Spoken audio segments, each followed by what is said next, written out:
foreign investment sa Region 7 nitibugsok pag-ayo tungod sa gingong issues corruption. Wala ni buo-buo mga igalang puhunan kay matud pa. Kay base na hadlok ang mga magpapatigayon kurakuto lang ilang i-invest mga igsoon.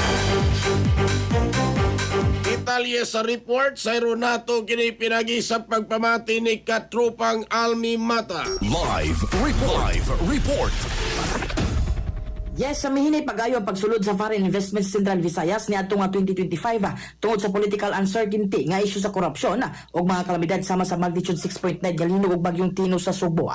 Base sa report sa DepDev 7, mikunod ang approved foreign investment ngadto sa 7.53 billion pesos gikan sa 23.19 billion pesos sa niadtong 2024. Suma ni DepDev Director Jennifer Britania, paday na pag-unod sa foreign and direct investment sulod sa milabing duha ka tuig nga mas itumaw sa ikaduhang tunga sa 2025 tungod sa kahadlok sa mga investor sa korupsyon o kakulang sa disaster preparedness.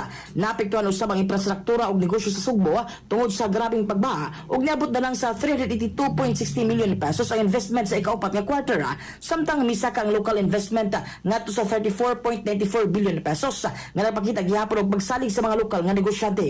Bisan pa niini giyong gikinahanglan pabadani ang foreign investors aron mapaligon ang ekonomiya ilabi na sa nagpadayon nga krisis sa lana tungod sa tensyon sa Middle East.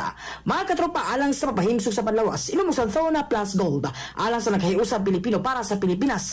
Kini yung katropa Almi Mata, XFM News. XFM report.